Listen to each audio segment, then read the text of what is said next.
अगर यहाँ कथा श्रवण करी हमने और हमारी नाम निष्ठा न बढ़ी, वो नाम जो हरेर नाम हरेर नामैव केवलम कलौ नास्तैव नास्तैव नास्तैव गतिरन्यथा। कलयुग में एकमात्र भगवत प्राप्ति का सबसे सरल साधन है। खाते पीते सोते जगते चलते फिरते जब जैसा स्मरण आ जाए बस अपनी जिह्वा से अपनी वाणी से बोलते रहो, हरे कृष्ण कृष्ण कृष्ण हरे हरे, हरे राम राम राम हरे हरे, हरे कृष्ण बोलते रहो। इसमें बताओ कोई पैसा लगा? अरे बोलो ना। समय लगा? कोई बड़ी व्यवस्था लगी? अगर हम आपको कहते ये अनुष्ठान करो तो हो सकता अनुष्ठान में, अब ठीक है, पर थोड़ा बहुत धन तो लगता ही है अनुष्ठान में। भैया घी लाओ, यज्ञ के लिए सामग्री लाओ। पर हरि नाम तो दुनिया का सबसे सरल और सस्ता उपाय है, सबसे सरल उपाय और सबसे श्रेष्ठ उपाय है। आदमी इसको कहीं भी कैसे भाई कुभाय अनखालशु नाम जपत मंगल दिशि दशु, कहीं भी कैसे भी ले सकते हो। यहाँ बैठे बैठे ले सकते हो। अजी और तो और हमारे महापुरुष तो कहते आप स्नान करते करते स्नान घर में भी भगवान का नाम ले सकते हो, क्योंकि नाम तो शुद्ध है ना, कहीं भी लिया जा सकता है, सब स्थान को पवित्र कर देता है। राम राम राम राम राम भयो शुद्ध कर उल्टा जापू। उल्टा जाप करते करते महर्षि वाल्मीकि तर गए। महादेव राम नाम लेकर के विष का पान किए। महादेव से बड़ा राम नाम का प्रेमी कौन हो सकता है?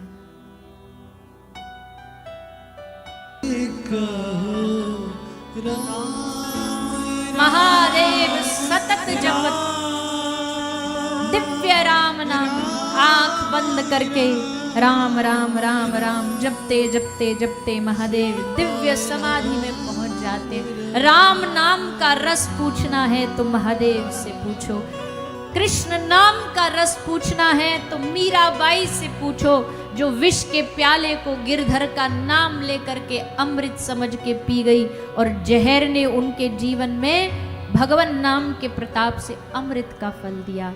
राम नाम का रस पूछना है तो भैया बाबा तुलसी से पूछो, कौन बता सकता है? एक आदमी भगवान में विश्वास नहीं रखता था।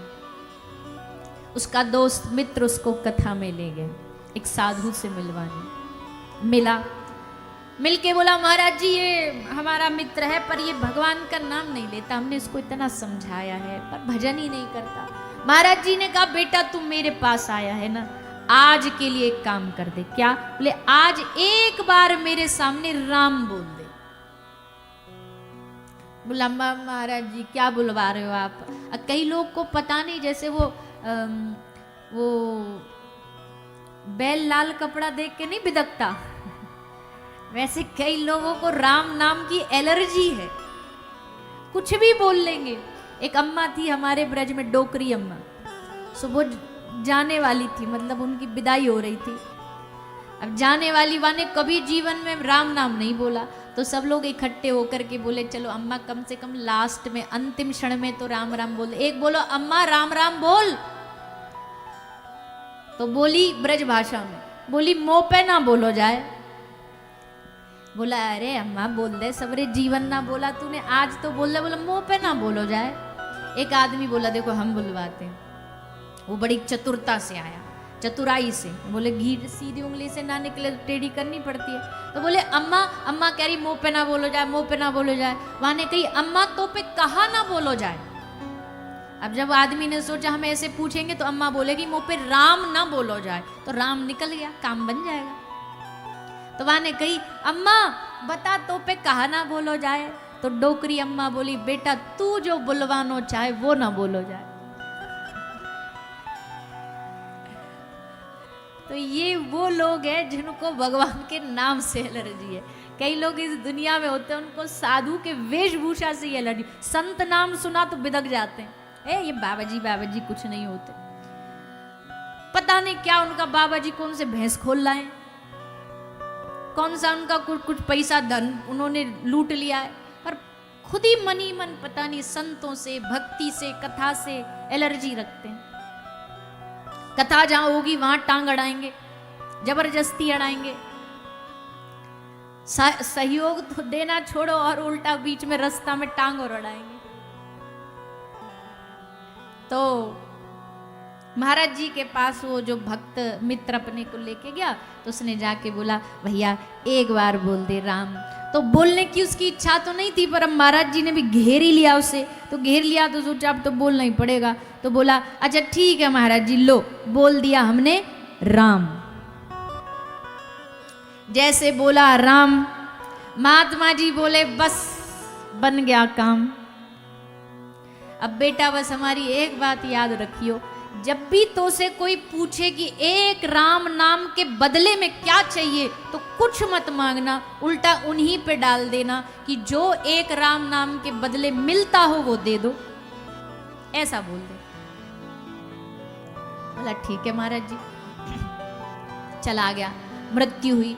मृत्यु उपरांत चित्रगुप्त लेके गए, यमराज जी ने रजिस्टर खोला, इसका हिसाब पूछा। बोला बताओ भैया पुण्य क्या पाप क्या? बोले महाराज पुण्य तो एक भी नहीं है, पाप ही पाप है। हाँ बस एक है, इसने जीवन में एक बार राम बोला था। तो यमराज जी ने कहा, बोले भैया एक राम नाम तूने बोला है, पुण्य कम है पाप ज्यादा है, तो पहले पुण्य का हिसाब कर लेते, बता तुझे राम नाम के बदले क्या चाहिए। सोई महाराज संत की बात याद आ गई। यमराज जी से बोला एक राम नाम के बदले जो मिलता वो दे दो। अब तो बेचारे यमराज जी भी कंफ्यूज हो गए। क्यों? क्योंकि ऐसा तो आज तक किसी ने मांगा ही नहीं कि एक राम नाम के बदले जितना मिलना चाहिए मिलता हो वो दे दो। तो बेचारा यमराज जी कंफ्यूज, बोले कौन बताएगा एक राम नाम के बदले क्या मिलना चाहिए? बोले ब्रह्मा जी के पास इसको लेके चलो, वो बताएंगे। तो यमराज जी ने उसका हाथ पकड़ा, हाथ पकड़ के ब्रह्मा जी के पास ले गए। वो ब्रह्मा जी एक नया केस आया है, वहां की वकालत में भी तो नए नए केस आते रहते हैं। बोले एक नया केस आया है, ब्रह्मा जी कह रहा है एक राम नाम के बदले जो फल मिलता है वो दे दो, बताइए क्या दें इसको। बेचारे ब्रह्मा जी की भी खोपड़ी घूम गई। ब्रह्मा जी भी बोले भैया हम तो सृष्टि रचने वाले हैं, हमने रच दी दुनिया, हमें नहीं पता राम नाम के बदले क्या मिलता है। एक काम करो, जो राम नाम लेता है उसके पास चलो।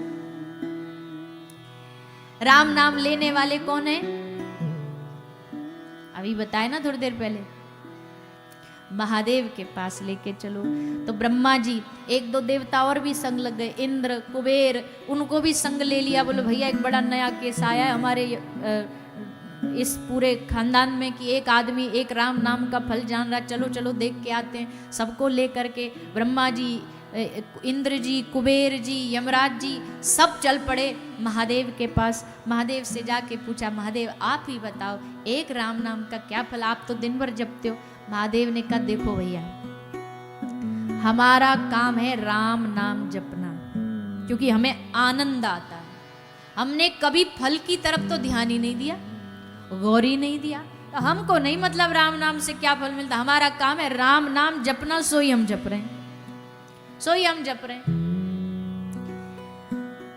तो भैया अब यहां भी हिसाब नहीं हुआ, तो फिर किसके पास लेके चले? बोले अब तो एक ही बचा है, जिसका नाम है उसी के पास लेके चलो, राम जी के पास। तो ब्रह्मा जी, महादेव जी, इंद्र जी, कुबेर जी, यमराज जी और वो भगत जी उसका हाथ पकड़ करके सब लेकर के जा रहे राम जी के पास। राम जी के सामने उपस्थित होके राम जी से पूछा, महाराज एक बड़ा तगड़ा धरती का भगत आया है, सबको हिला रखा है उसने, कहता है एक राम नाम के बदले जो मिलता हो वो दे दो, क्या है एक राम नाम का फल?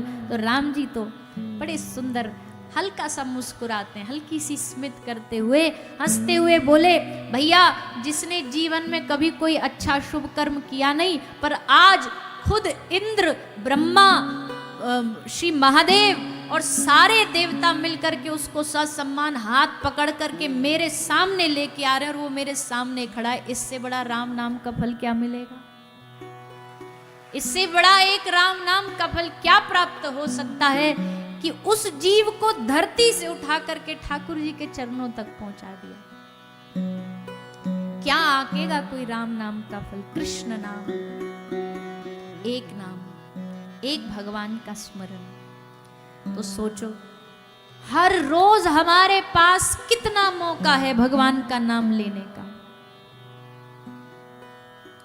तीर्थ यात्रा फिर भी शायद करने जाओ तो किराया लगता है, रास्ते में थकावट होती है, गाड़ी में पेट्रोल डीजल भरवाना पड़ता है। पर राम नाम, हरि नाम घर बैठे बैठे जपो, कहीं भी जपो। पंडाल में बैठे हो यहां भी जपो, मनी मन भगवान का नाम स्मरण करते रहो, कान से भगवान का नाम लेते रहो। सबसे सरल उपाय।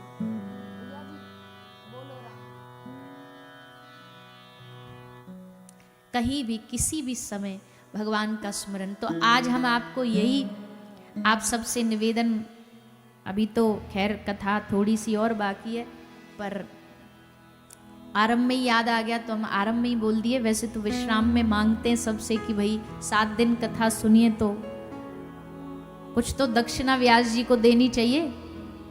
देनी चाहिए कि नहीं देनी चाहिए? अरे बोलो ना, चुप लगा रहे हो आप कुछ। अरे मेहनताना तो दोगे ना हमारा। हम ऐसे ही विनोद में बोलते हैं महाराज जी कि इस दुनिया का सबसे खतरनाक काम है कथा करना। अब कोई पूछे इसमें क्या खतरा है, मौज में रहते हो, बढ़िया आते हैं लोग, हटो हटो हटो, गद्दी मिल जाती है, गर्मी है एसी मिल जाता है, ठंडी है हीटर मिल जाता है, आपको कौन सा जान का खतरा है। हमने कहा देखो, हमने विज्ञान में पढ़ा था कि ज्यादा बोलने से उम्र कम होती है। अब हमसे पूछो, हर दिन 3 घंटे तो हमको लगातार बोलना ही बोलना है। सोचो आज से नहीं 7 साल की उम्र से बोल रहे हैं तो कितनी उम्र कम हो गई।